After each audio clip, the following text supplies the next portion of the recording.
मेवाड़ का कोई ऐसा चप्पा नहीं था जिस पर वीर शिरोमणि महाराणा प्रताप के घोड़ों की टाप न पड़ी हो। महाराणा प्रताप अपने शत्रुओं के लिए उस भयानक काल के समान थे जो मुगलों की सेना को टिड्डी दल की तरह मसल डालते थे तथा हजारों मुगल सैनिकों के बीच घुसकर अपने खास दुश्मन का सर काट दिया करते। यही कारण था कि हिंदुस्तान का मालिक होने का दम्भ रखने वाला अकबर बादशाह कभी गहरी नींद नहीं सोता था। हर समय उसे यह भय सताता कि कौन जाने कब महाराणा प्रताप कहीं से प्रकट हो जाए और अकबर का गला काट दे। महाराणा प्रताप के भय से मुगलों की सेना कभी भी खुले में घेरा नहीं डालती। मुगल सेना हर समय पशुओं, ऊंची पहाड़ियों और कांटों की बाढ़ के पीछे छिप कर रहती थी। ऐसे प्रबल, प्रतापी और यशस्वी महाराणा प्रताप कभी भी मेवाड़ की राजधानी चित्तौड़ के किले में नहीं जा सके। वह किला जो महाराणाओं की आन बान और शान था, प्रताप के घोड़ों की टापों को सुनने के लिए तरसता ही रह गया। है तो यह हैरान कर देने वाली बात, किंतु इतिहास इस बात का गवाह है। यह कहानी शुरू होती है खानवा के मैदान से। जब ईस्वी सन 1527 में समरकंद और खुरासान से आए बाबर ने चित्तौड़ के महाराणा सांगा को युद्ध में पराजित कर दिया। इस युद्ध में उत्तर भारत के कई राजा, महाराजा और राजकुमार रणखेत रहे। कोई समय संपूर्ण राजपुताने के राजे महाराजे चित्तौड़ के छत्र तले राणा सांगा को अपना छत्रपति मानते थे। पर खानवा के उस युद्ध के बाद मेवाड़ की धाक दमक पर विराम लग गया। राणा सांगा के बाद उनका पुत्र विक्रम सिंह चित्तौड़ की गद्दी पर बैठा, किंतु वह एक अयोग्य और कमजोर राजा सिद्ध हुआ। वह मेवाड़ की खोई हुई शक्ति को पुनः संचित नहीं कर सका। चित्तौड़ की इस कमजोरी का लाभ उठाकर गुजरात के सुल्तान बहादुर शाह ने चित्तौड़ गढ़ को जलाकर राख कर दिया। 12 दिनों तक चित्तौड़ का किला जलता रहा। आग की भयानक लपटों से पूरा गढ़ चित्तौड़ काला पड़ गया। इस प्रकार चित्तौड़ लगभग शक्तिहीन हो गया। चित्तौड़ की पूरी सेना भी लगभग नष्ट हो गई। दुर्भाग्य से स्वर्गीय राणा सांगा के दासी पुत्र बनवीर ने राणा विक्रम सिंह की हत्या कर दी और स्वयं राणा की गद्दी पर बैठ गया। बनवीर तो स्वर्गीय महाराणा सांगा के छोटे पुत्र उदय सिंह की भी हत्या करना चाहता था, किंतु धाई माता पन्ना गुजरी ने राजकुमार उदय सिंह के प्राणों की रक्षा की तथा उन्हें गोगुंदा के किले में ले गई। गोगुंदा किले के किलेदार महाजन आसादेवपुरा ने मेवाड़ के विश्वस्त सामंतों को एकत्रित करके उदय सिंह को मेवाड़ का महाराणा बनवाया। बनवीर और उदय सिंह के बीच हुए संघर्ष में मेवाड़ की ताकत और भी क्षीण हो गई। अब चित्तौड़ इतना कमजोर हो चुका था कि मुगल बादशाह अकबर चित्तौड़ दुर्ग को हड़पने की नियत से विशाल सेना लेकर चित्तौड़ पर चढ़ आया।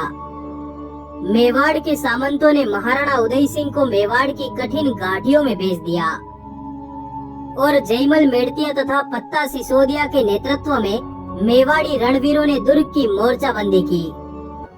अगले दिन किले के दरवाजे खोल दिए गए और समस्त हिंदू सैनिक लड़ते हुए वीर गति को प्राप्त हो गए। इस प्रकार चित्तौड़ का किला महाराणाओं के हाथों से निकलकर अकबर के परचम के अधीन हो गया।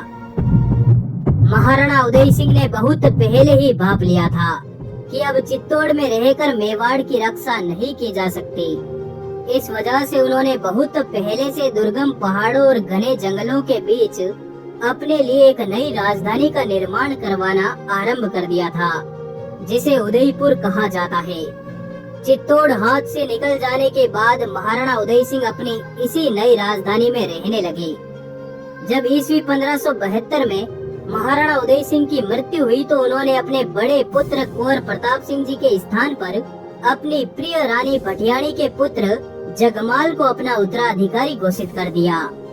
मेवाड़ी सरदारों ने स्वर्गीय महाराणा उदय सिंह के इस निर्णय को मानने से मना कर दिया वे जानते थे कि अकबर जैसे प्रबल शत्रु से युद्ध करने के लिए मेवाड़ को वीर प्रताप सिंह की आवश्यकता है, न कि जगमाल जैसे राज्य लोलुप कमजोर राजकुमार की। जिस प्रकार मेवाड़ी सरदारों ने एक दिन बनवीर को हटाकर उदय सिंह को महाराणा बनाया था, उसी प्रकार उन्होंने जगमाल के स्थान पर प्रताप सिंह जी को महाराणा बनवा दिया।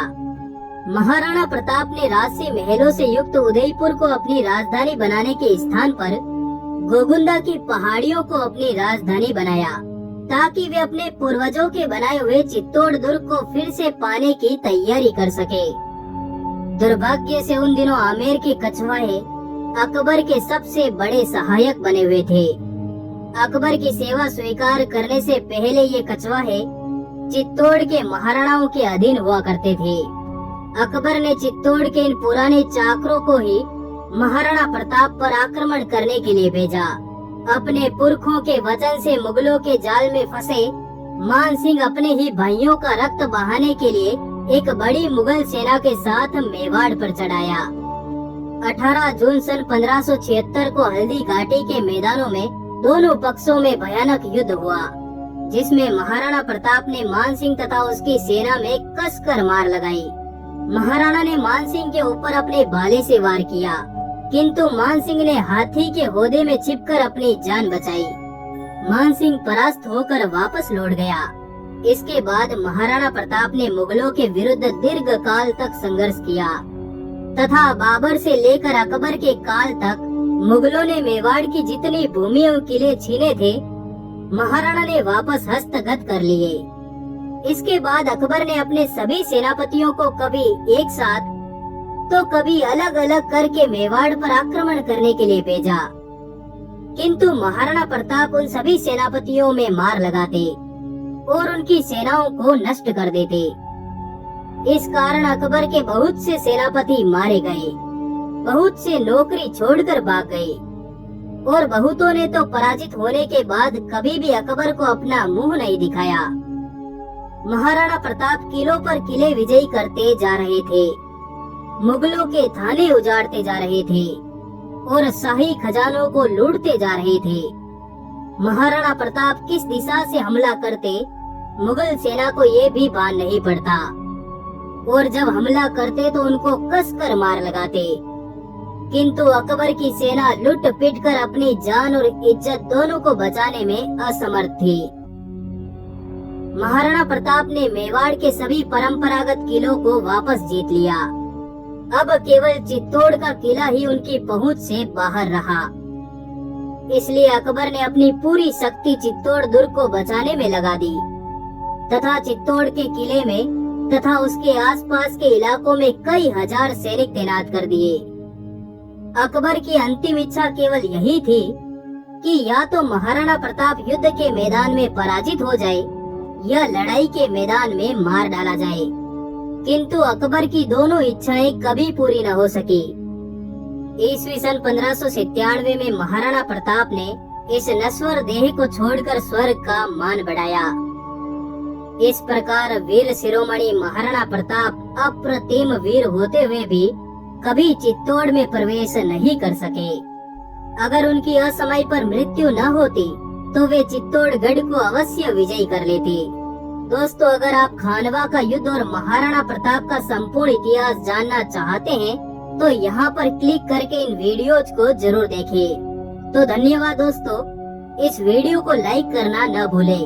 आपका आभार, धन्यवाद, जुड़े रहिए।